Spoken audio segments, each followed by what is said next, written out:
How frustrating has it been to have these last second situations not fall your way throughout this season? You have to deliver.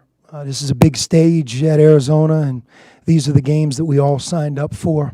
I really look at this as, we're in March Madness. You're playing for everything right now, and you got teams that are desperate, and but we have a hard time securing rebounds at the end of games. It's plagued us as far back as early December, and key second shots beat us tonight, among a few other things. You got to make free throws. And especially when a guy like Peyton Pritchard is playing against you, because he's not going to miss a free throw. But, look, I'm going to give Peyton Pritchard tremendous credit. He came in here, and that's what college basketball used to be about.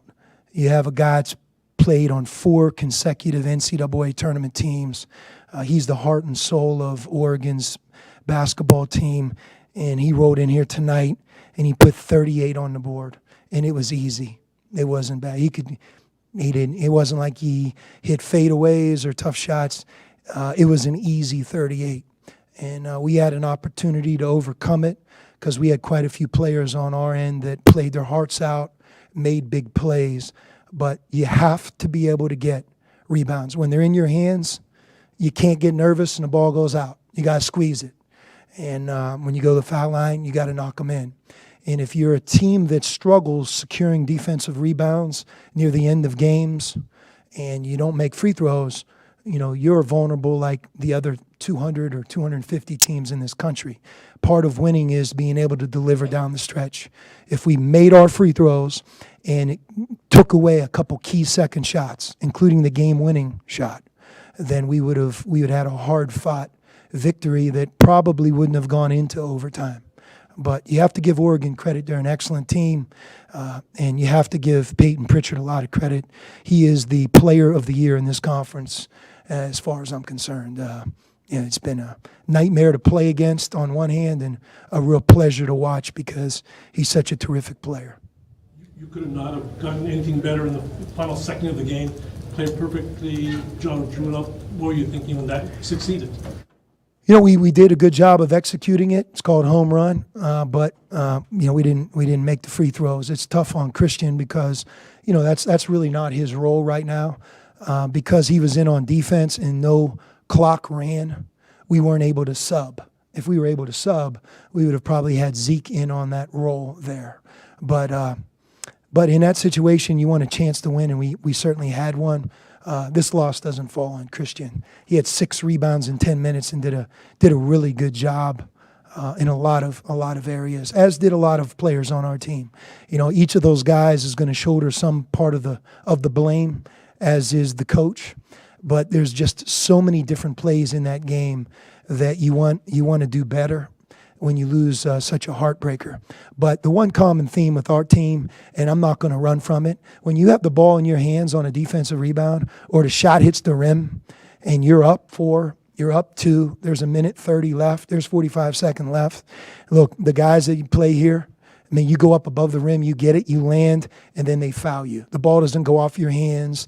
The guy doesn't run around you. You don't forget to block out. You don't let the guy run and get it. And those are the plays that I think really drive you crazy because that's just absolute toughness and effort. And I wish we were better in that area. We're not. And that's why we have the number of losses that we do. Do you think late in the second half, before the final minute, you guys had some uncharacteristic turnovers, you're slowing down the clock? Do you think that was more impactful than maybe the final minute? We had 14. That's too many. But again, I want to give Oregon credit. They're the number 1 team in our conference in stealing the ball. They play with great effort. And when you're them and you lose a game at Arizona State like they lost, they're going to come in here and they're going to fight and fight and fight to the death. And we have to be there right with them. You got to rebound the ball like they missed. You don't get a chance to ball's out of bounds. A guy go get the ball above the rim. Rondé Hollis Jefferson, go get it above the square. Land. Guards run in and dive on the floor. But those coveted late game shots that miss, you cannot be on the losing end of that in March Madness. And the second part of it is we're 10 for 21 from the free throw line.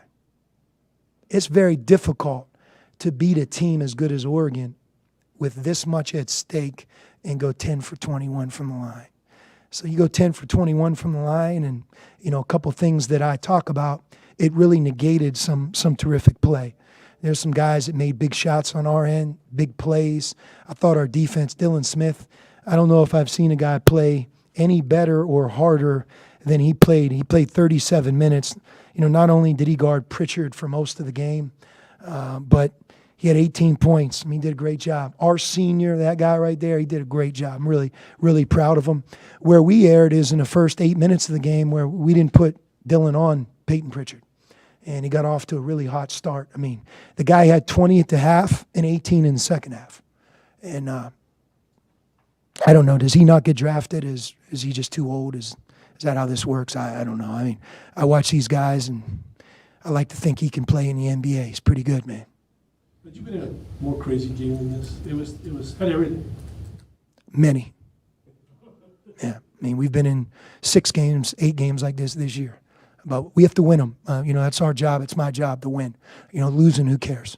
All we did is put on a good show for the crowd, and we played with great effort. But the objective at the end is to have more points than the other team. And you know what? That's the way it works. So we're moving on. And you know what? We have 2 tougher games in L.A. UCLA has a chance to win the conference. USC, I know, has a talented group, and they're playing for the tournament. And, every game is a single elimination game. And we played well enough to play a good game, but we didn't make the plays needed to win the game, and there's a big difference. How much do free throws become mental at that point once you start missing a couple? Pressure free throws are, I'll go back to Alonzo Trier. He was like the executioner. When you have a guy like Peyton Pritchard and Alonzo, you almost take it for granted.